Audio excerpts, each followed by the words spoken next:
नमस्कार दोस्तों, स्वागत है एसटीजी न्यूज के चैनल में। जैसा कि देख सकते हैं, लाइव निवेदिता सिंह बनी हुई है, प्रदेश महिला मोर्चा प्रभारी हैं।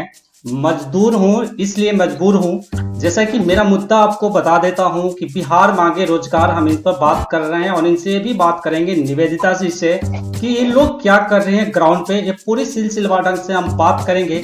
पहले तो निवेदिता सिंह जी, आप आई एसटीजी न्यूज चैनल पे, इसके लिए आपका बहुत बहुत धन्यवाद।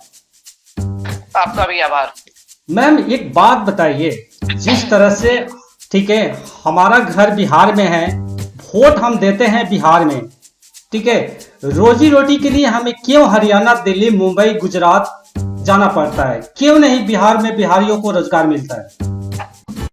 देखिए, आपकी बात है जो उचित है, और हम आज जिस परिप्रेक्ष्य में आपके न्यूज चैनल पे ये सवाल आया है, जो आज देश में विषम परिस्थिति बनी है, और विषम परिस्थिति बनने के बाद इस रोजगार के विषय में जो आप और हम चर्चा कर रहे हैं, हमारे बहुत से भाई बंधु सभी बाहर जाते हैं कमाने के लिए, रोजी रोटी के चक्कर में जाते हैं। हम आज अगर यहाँ 5 पैसा मिलता है तो हम 10 पैसे के लिए जाते हैं बाहर, कि हमको कुछ ज्यादा पैसा मिले तो हम कुछ ज्यादा अपने बाल बच्चों परिवार को देख रेख कर सकेंगे।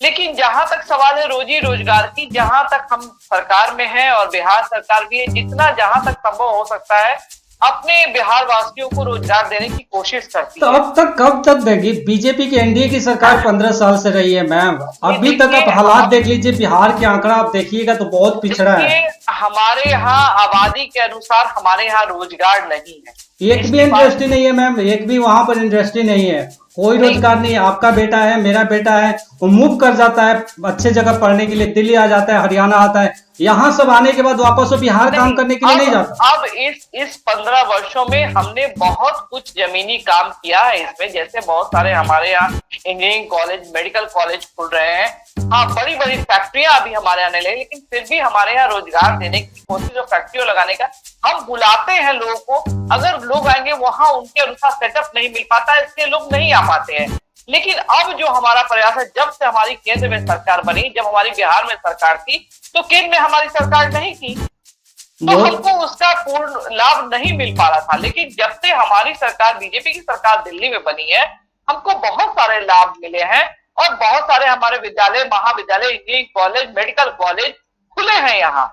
लेकिन रोजगार जितना चाहिए अभी उतना हमारे यहाँ उपलब्ध नहीं हो सका है। इस बात अच्छा मैम, इसमें आपको लगता है कि कहीं बिहार सरकार डर रही है, जो प्रवासी मजदूर है, कि एक साथ बिहार में बुला दिया जाए तो सिस्टम चरमरा जाएगा? हो सकता है कि क्वारंटीन का जगह नहीं हो, कुछ ऐसा है क्या? जब देखिए, हमारे पास ट्रेन है, सुविधाएं हैं, हम चाहें तो 2 से 15 दिन के अंदर सारे प्रवासी मजदूर को हम घर ला सकते हैं, लेकिन सरकार ऐसा क्यों नहीं कर रही? नहीं, देखिए, ऐसी बात नहीं है। कुछ सोच थी सरकार की कि लोग पहले जो हम लोगों का निकला था, प्रधानमंत्री जी ने आह्वान भी किया था कि जो अभी यहाँ है वही रहे। लेकिन जब ऐसा हुआ कि जिस राज्य में हमारे भाई बंधु थे, वहां की राज्य सरकार ही उनको रखने के लिए तैयार नहीं हुई और उनको सही उचित भोजन और रहने का व्यवस्था नहीं। केजरीवाल सरकार कह रहे हैं, आज भी कह रहे हैं मैम, कि हम 10 लाख लोगों को खाना खिला रहे हैं। हम आज उनसे क्वेश्चन पूछते हैं कि इतने प्रवासी बिहार चले गए। हाँ। नहीं, केजरीवाल जी के विषय में आप चर्चा मत कीजिएगा। यही केजरीवाल है कि पूर्वांचलियों को घर से निकालते रहते हैं। वही मैं बात कर रहा हूँ। बिहारी है तो मैम क्या देंगे? वो तो रोज झूठ का आंकड़ा लेके बैठे रहते हैं न्यूज चैनल पे, सोशल मीडिया पर बता रहे हैं 10 लाख। मैं उससे पूछता हूँ कि फर्स्ट डे से लॉकडाउन का इतना समय हो गया, अभी भी 10 लाख को खाना खिला रहे हैं। ग्राउंड पे हकीकत कुछ और है। ग्राउंड पे हकीकत कुछ और है। मैं भी आज भी आपसे यही कहना चाहूंगी कि जो हमारे मजदूर भाई हैं, जो हमारे प्रवासी भाई हैं, किसी न किसी कारण वो बाहर गए हुए थे और बाहर गए थे। लेकिन आज जब नीतीश सरकार जी ने कहा कि मैं अपने बेटों को, मैं अपने भाइयों को बाहर नहीं छोड़ सकता, मैं उन्हें बुलाने का हर संभव प्रयास करूंगा, और सुशील मोदी जी ने भी कहा कि आप अपने घर आइए और आपको जहां तक संभव हो सकता है वो बिहार की सरकार आपको मदद करेगी और आप अपने ही घर में रहिए। प्रतिदिन हमारे सभी प्रवासी भाइयों से, मजदूरों से, माननीय मुख्यमंत्री जी, माननीय उप मुख्यमंत्री जी, दोनों लोग क्वारंटाइन सेंटर में जो जहां है उससे बात कर रहे हैं। आपका क्या कष्ट है, क्या नहीं है, उसका जायजा ले रहे हैं, उनका उचित व्यवस्था देने की बात की जा रही है। लेकिन हाँ, कहीं ना कहीं कुछ ना कुछ तो कमियां रहती है सरकार में। हम नहीं कहेंगे हम 100% सही है और सब जगह मेरा सही क्वारंटाइन सेंटर चल रहा है। इस बात को आप मानते हैं ना कि क्वारंटाइन सेंटर में अभी भी समस्या है, लोगों को खाना सही से बिल्कुल व्यवस्था नहीं मिल बिल्कुल रहा है? बिल्कुल समस्याएं हैं, क्योंकि जब अचानक से लोग का आना हुआ, पहले तो एक होता है कि मतलब आपने 20-25 लोगों का क्वारंटाइन सेंटर खोला, फिर आपको 100 लोगों का खोलना है, फिर आपको 200 का लोगों का बढ़ना है। प्रतिदिन आपके कोरोना के पेशेंट बढ़ रहे हैं, पॉजिटिव हो रहे हैं। तो उस अनुसार जब अनुपात में आप उसको बढ़ाइए कोई व्यवस्था, जैसे आपके घर में 10 गेस्ट आ गए, आपने 10 की व्यवस्था की और अचानक 100 आ गए, तो आपकी व्यवस्था चरमराएगी या नहीं जाएगी तो प्रैक्टिकल विषय है। बिल्कुल। एक चीज बताइए, तेजस्वी यादव हमेशा वो ऑपोजिशन पहले ब्लेम लगाते हैं कि टेस्टिंग बहुत बिहार कम कर रही है। आप मानती हैं कि टेस्टिंग कम हो रहा है जिससे कि अभी वहां पर कोरोना के जो संक्रमित? आप मुझे बताइए, आप अगर टेस्टिंग ही बहुत अच्छा अमेरिका और ऑस्ट्रेलिया और यूरोप कंट्री में हो, तो क्यों वहां की कैजुअलिटी इतनी ज्यादा हुई थी? तेजस्वी यादव को ये तो जवाब दे दीजिए आप लोग, वहां किस चीज की कमी है कि लोग इतने मर गए? और आज हिंदुस्तान ही ऐसा देश है कि जहां हमारे इतनी कम कैजुअलिटी हुई है और हमारे देश में कम से कम लोग मरे हैं, और ड्यू टू प्रधानमंत्री की इतनी ज्यादा जो उन्होंने ली प्रिकॉशन, और उन्होंने सही समय पर सही हिंदुस्तानियों को सचेत किया, और जिस तरह से उन्होंने बंद किया देश को, लॉकडाउन किया, ये हमें उनका आभार देना चाहिए। लेकिन आज विपक्ष आभार प्रकट करने की बजाय सिर्फ और सिर्फ नुक्ताचीनी करने का उनको काम है। एक भी क्वारंटाइन सेंटर बताइए जो तेजस्वी यादव जी ने लगवाया हुआ पोजीशन होते हुए भी। आज इस देश की विषम परिस्थिति में, विकट स्थिति में तेजस्वी यादव जी की क्या भूमिका है, कांग्रेस सरकार की क्या भूमिका है? माननीय सोनिया गांधी जी वीडियो कॉन्फ्रेंसिंग से कहती है कि ये जो सरकार दे रही है पैसे वो गलत है, डायरेक्ट नहीं जा रहा, ये फर्जी है। अरे आप भी तो देश में 15 साल शासन की है, आपके प्रति भी तो देश की जनता का कुछ होता है फर्ज निभाना। तो जो हमारी सरकार कर रही है, आपके विषय को मैं अक्षरशः मानती हूं कि कहीं ना कहीं कमियां हैं, उसको दूर करने का हर संभव सरकार प्रयास कर रही है। अच्छा। हम खुद यहाँ रोहतास जिले के अपने क्वारंटाइन सेंटर की मेरी बात होती है डीएम साहब से, एसडीओ साहब से, जहां कोई वो लोग भी स्वीकार करते हैं जब अचानक मजदूर आ जाते हैं। एक तो समस्या है कि अभी आपको भोजन बनाने वाले लोग भी सही से नहीं मिल पाते हैं, जिनको भोजन सब कुछ व्यवस्था है तो कारीगर नहीं मिलते हैं, दुकानें बंद है तो उचित व्यवस्था नहीं हो पाती है। तो समस्याएं तो है ना, अगर आपका भोजन सारी व्यवस्था सही रहती तो कोई परेशानी नहीं होती। निवेदिता जी, आप ये बात को मान रही है, जैसे आप अमेरिका की एग्जांपल दे रही है, स्पेन की एग्जांपल दे रही है कि ये सब बड़े देश है और यहाँ पर मेडिकल सिस्टम चरमरा गया है। मैं आपसे पूछ रहा हूँ कि आपको नहीं लगता कि बिहार जो इंडिया में प्रवासी मजदूरी चरमरा गया है, जो हमारा जीडीपी में सबसे ज्यादा योगदान देता है? वहां तो कम से कम मजदूर ऐसे तो रोड पर नहीं है ना। देखिए, आपकी बात हम नहीं समझ सकते, आप क्या कह रहे हैं। मैं कहना ये चाह रहा था कि अब एग्जाम्पल दे रही हैं बड़े बड़े कंट्री की, अमेरिका का, स्पेन की, ब्रिटेन की, बड़े कंट्री हैं, वहां पर मजदूरों की हालात तो ठीक है ना? नहीं नहीं, मैं उस संदर्भ में आपको ये उदाहरण नहीं दी हूँ।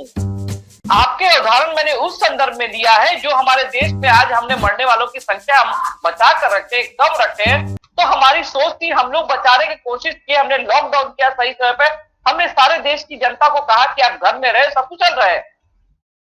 अच्छा, एक बात बताइए मैम, आप मानती हैं कि जो बिहार में डबल इंजन की सरकार है वो उस पर कुछ कमी है? अगर एक सरकार होती या तो बीजेपी की होती या फिर नीतीश जी की सरकार होती तो कुछ आज हालात बिहार का कुछ और होता। डिसीजन लेने में कुछ दिक्कत है कि आप ठीक मानती है? नहीं नहीं, ऐसी कोई बात नहीं है, ऐसी कोई बात नहीं है। जो कोऑर्डिनेशन है वो चल रहा है, ढंग से चल रहा है। आपकी संगठन क्या करिए, आप लोग कैसे काम कर रही है मजदूरों के लिए, प्रवासी मजदूरों के लिए आप लोग क्या कर रहे हैं?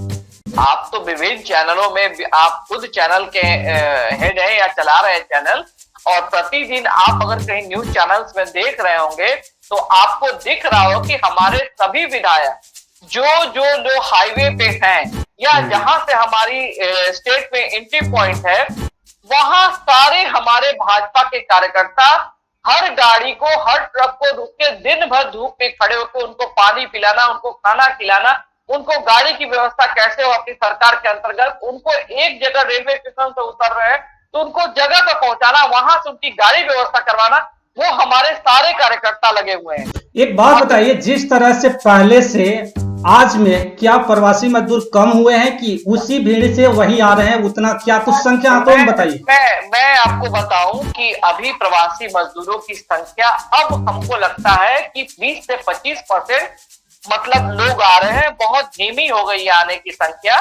उधर मतलब करीब 10 दिन से उनका आना ज्यादा स्पीड में था, इधर 2 दिन से उनके 2-3 दिन से आने की उनकी संख्या कमी है। अच्छा, वजह क्या बताते हैं मैम, वजह क्या है, क्यों वहां से वो पलायन कर रहे हैं, उनकी क्या दुख होती है, अगर आप बात करती हैं उन लोगों से तो? नहीं तो उनको पैसा नहीं मिल पा रहा, उनके बाल बच्चा को खाने की सुविधा नहीं मिल पा रही है, वो बाहर गए हुए थे, उनको रहने के लिए जहाँ रहते थे उसका किराया वो नहीं जुटा पा रहे हैं, तो घर आने के अलावा उनका कोई विकल्प नहीं था। तो इसका जिम्मेवार किसको मानती है आपके अकॉर्डिंग, की यहाँ की जैसे उस स्टेट की जिम्मेवारी थी कि आप लोगों की जिम्मेवारी थी, आप किसको मानती हैं? देखिए, स्टेट की जिम्मेवारी नहीं होती है। आप अगर नौकरी भी करते हैं तो कोई एक जगह से दूसरे जगह जाता है, नौकरी करने के लिए भी हम जाते हैं कहीं ना कहीं, किसी भी सर्विस में हम जाते हैं, तो सर्विस भी कर रहे हैं, सरकार ने हमें तनख्वाह देने के लिए भी मना किया है, लेकिन जहां हम रह रहे हैं घर में, वहां भी हमें लगता है कि नहीं, अब चलो हम अपने घर परिवार के बीच में ही रहेंगे।